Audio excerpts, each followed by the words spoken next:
l'élection cantonale bat son plein. Mayotte vibre au rythme de ce futur scrutin. Avec l'équipe de l'art politique, nous continuons d'arpenter les routes de Mayotte à la rencontre des candidats. Nous avons ce matin posé notre plateau sur le canton de Dzaoudzi et nous allons rencontrer Ali Omar Tic-Tac. Il est candidat sur ce canton. Tout de suite, c'est son heure politique.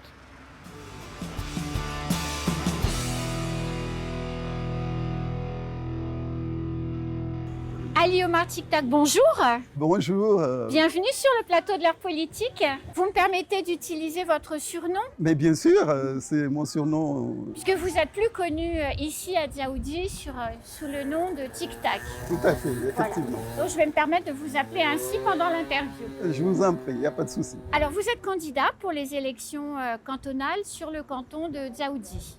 Tout à fait. Mais pour autant, vous n'êtes pas un nouveau venu en politique. Exactement. Donc, moi, je suis engagé en politique depuis les années 2000. Suite au changement du statut de Mayotte, j'ai été repéré parce que j'étais dans le milieu associatif, très engagé, très travailleur auprès de la jeunesse. Donc, suite à ça, on m'a repéré pour mon engagement dans la liste à l'époque MDM. Ma grand-mère était très engagée. J'ai été élevé par une femme d'ailleurs, puisque ma grand-mère m'a pris très tôt, vu que ma mère était jeune, m'a pris très tôt, éduqué, élevé. Donc j'ai un peu cette fibre de féminin, de la chatouilleuse, je dirais, de Mayotte française. Et la ténacité. Exactement. Donc je me suis très vite engagé en politique. À cette époque, je venais de rentrer de métropole, où j'avais bien sûr une vision moderne de Mayotte pour faire changer les choses. Donc ici, l'engagement politique n'est pas quelque chose, je veux dire, de naturel. Moi, j'ai pu bénéficier de cette chance de vivre à métropole, notamment au nord, où une région très solidaire, où j'ai appris vraiment la solidarité. Et en grande difficulté aussi et les personnes économique. Exactement, c'est une région aussi en grande difficulté économique. Mais surtout dans les années 90, quand vous y étiez. Exactement, mais qui a beaucoup travaillé pour se moderniser. Oui. Donc moi j'ai vécu la mise en place de Rallye, c'est un grand centre commercial qui est très, très moderne. J'ai vécu l'arrivée du TGV au nord, le tunnel sous la Manche. Donc, c'est des choses, moi, qui me parlent, la modernité. Je suis né dedans, je veux dire, j'ai grandi dedans. Alors, parce qu'en fait, pour nos téléspectateurs, vous avez quitté Mayotte en 4e pour aller dans le nord, donc dans le nord de la France, très jolie région. Hein. Tout à fait. Moins que Mayotte, mais très jolie région quand même. Et vous avez fini votre collège, fait votre lycée et commencé vos études là-bas. Exactement. Donc j'ai passé ma jeunesse entre l'âge de 18 ans jusqu'à 28 ans en métropole, où j'ai acquis aussi ce fibre modernité. J'ai côtoyé des gens d'origines différentes. Donc pour moi, la multiculturalité, c'est quelque chose de naturel. Et bien sûr, beaucoup de problèmes se posent aujourd'hui à Mayotte au d'ordre multiculturel aussi, des populations qui viennent de la région et qu'on a du mal à accepter. Et je pense, j'étais dans une région où on m'a accepté malgré ma couleur, malgré ma religion, et j'ai tout à fait été bien accueilli. J'ai d'ailleurs gardé mes meilleurs amis là-bas, jusqu'à maintenant, je ne les ai pas oubliés. Donc, je pense que l'ouverture et la tolérance, c'est ce qui fait l'homme, c'est ce qui fait, le monde d'aujourd'hui. On doit aller dans la tolérance, dans l'ouverture. Donc, je suis un homme d'ouverture. D'ailleurs, notre cher maire, M. Seydou Marouali, qui est aussi le président du NEMA, qui est un homme d'ouverture, parce que ce mouvement NEMA, il l'a fondé sur l'ouverture. Et malgré que je viens du camp, je vais dire, du MDM, là où j'ai fait mes gardes, il m'a quand même accueilli. On travaille en bonne intelligence et aujourd'hui, il m'a fait accepter comme candidat du NEMA, dont je porte les drapeaux avec fierté parce que le NEMA représente tout à fait ce que je pense par rapport à l'ouverture et la modernité. Et les valeurs qui sont les vôtres? Ah, oui, moi, bien sûr, la solidarité, je dirais la loyauté aussi, parce que je pense que lorsqu'on est En politique, il faut être loyal malgré ce que les gens peuvent penser et l'engagement. Parce que je suis quelqu'un d'engagé et je crois au changement par l'engagement. Alors, quand on préparait cette émission, on se disait, voilà, il y a une espèce de compétition en ce moment à élire des gens qui sont jeunes en réalité. Vous êtes travailleur social, on va en reparler tout à l'heure de votre longue carrière au conseil départemental. Quel est l'avantage pour vous d'avoir une équipe au conseil départemental composée de jeunes et de moins jeunes? Moi, je pense que l'avantage de la jeunesse, c'est la motivation et, je veux dire, le courage à travailler. Les jeunes sont motivés et travaillent, poussent au changement. En fait, le changement est porté par la jeunesse. Oui. Le changement n'est pas porté par les anciens. Les anciens, ils sont des conservateurs. Et nous, on a envie de changer cette société, de changer les mentalités, de changer vraiment, réellement en profondeur Mayotte pour entrer dans la République. Aujourd'hui, les Mahorais se posent beaucoup de questions. Et ces questions, entre modernité et tradition, nous sommes dans une mutation, mais mutation dans la République. Nous, on ne voit pas une mutation en arrière. Effectivement, il y a certaines valeurs qu'on doit garder. Hier, c'était la fête de l'Aïd. Ça fait partie de nos traditions, de nos valeurs. Mais en même temps, ça ne nous empêche pas d'être ancrés dans la République. Et la République, c'est la modernité. La France a une histoire très ancienne, mais en même temps, cela n'empêche pas d'être moderne. Donc, entrer dans l'Europe, les outils de la nouvelle technologie, tout ce qu'on voit aujourd'hui, c'est ce qui fait le monde, c'est ce que compose aussi la France. Nous voulons, notre jeunesse aspire à être dedans. Donc, on ne peut pas faire marche arrière. Aujourd'hui, un jeune Mahorais discute en même temps avec un jeune qui est en métropole et avec un jeune qui est en Chine. Ils partagent les mêmes valeurs. Donc, on ne peut pas dire qu'il faut se recroqueviller sur nous-mêmes, il faut s'enfermer, il faut ouvrir ce monde.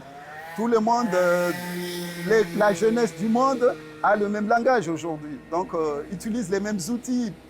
Donc, aspire aux mêmes choses. Donc, on ne peut pas se dire, on reste là, on garde ce bout de terre en cachette dans l'océan Indien. Ce n'est pas possible, alors qu'on est en France, on est en Europe. Nous sommes la porte de l'Europe dans l'océan Indien. C'est vrai, c'est d'une chance, notamment pour le projet Mozambique. Justement, c'est une chance pour la région même, pas pour Mozambique seulement, pour nos voisins, les Comores, pour nos voisins Madagascar. On doit aspirer à tirer vers le haut nos voisins. Là, je parle de la politique de coopération, quelque chose que je maîtrise, que je connais, et je suis vraiment, je dirais, je crois en ces valeurs de partenariat, de travail ensemble. Si nous voulons un jour arrêter cette vague d'immigration, les pays qui nous entourent doivent aussi se moderniser, on doit les aider à se moderniser. Donc je crois que Mayotte est une chance aussi pour nos voisins pour tirer vers le haut la modernisation et que ces populations puissent aussi s'enrichir, puissent aussi profiter de la richesse mondiale. Alors, quand vous êtes rentré après vos études à Mayotte, vous étiez travailleur social. Vous avez commencé à travailler un certain nombre d'années à la DAS, qui s'appelait comme ça. La direction des affaires sanitaires et sociales. Voilà, ça s'appelait comme ça. Et ensuite, vous avez intégré le conseil départemental. Exactement. Donc, j'ai basculé au conseil départemental suite à la décentralisation qui a eu lieu à partir du changement des statuts de Mayotte sur la loi 2001 qui a érigé Mayotte en collectivité départementale. Donc, nous avons basculé, le conseil départemental a pris certaines compétences. Donc, et nous avons notamment, vu que nous œuvrons dans le social, notamment l'action sociale, qui fait partie de compétences départementales. Donc, j'ai commencé à travailler pour le conseil départemental à partir de 2004. D'où j'ai été à l'époque en charge de ce qu'on appelle le service logement que j'ai mis en place, qui n'existait pas. L'objectif, c'était d'aider les personnes démunies qui ne pouvaient pas accéder au logement. Donc, moi, j'ai œuvré pour faire des enquêtes pour permettre aux gens démunis de bénéficier de cette aide et de pouvoir avoir un logement. Donc, ce qui est toujours d'actualité parce que plus que jamais aujourd'hui, pour moi, le logement est un des maillons essentiels dans le développement humain, je dirais même. Donc, tant que nous avons des zones où des salubrités vraiment importantes, nous ne pouvons pas nous moderniser. Donc il faut aider à éradiquer ces zones pour que nos jeunes aussi puissent réussir. Parce que si les jeunes vivent dans des conditions très précaires, la difficulté de réussite est vraiment très importante. Alors, dans les différentes responsabilités que vous avez occupées au conseil départemental, l'une des dernières que vous avez occupées avant de vous mettre en disponibilité pour votre campagne électorale, c'est la coopération régionale. Exactement. Donc la coopération régionale où j'ai officié depuis 2011 en tant que directeur de la coopération régionale. Et j'ai assis aussi cette direction qui n'existait que de manière un peu fictive.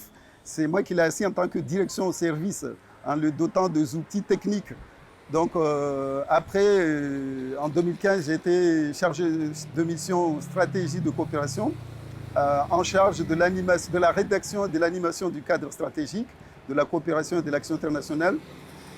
Et j'ai réussi à rédiger ce document qui a été publié. Et parmi les mesures qui ont été mises en place, la première mesure, c'était d'insérer Mayotte dans sa région. Et donc, nous avons réfléchi à mettre en place ce qu'on appelle le bureau de la coopération régionale au sein des ambassades de France. Donc, nous avons commencé à mettre ça en place. En premier lieu, c'était à Tananarive. Donc, le bureau a été installé. Malheureusement, le Covid est passé par là et jusqu'à aujourd'hui, le bureau est resté en stand-by. Mais le travail est fait, donc après, ça pourra repartir. Exactement. J'espère que ce travail sera poursuivi pour que Mayotte soit ancrée dans la région par rapport à ses relations avec les voisins. Et c'est indispensable d'être assis dans les unités diplomatiques.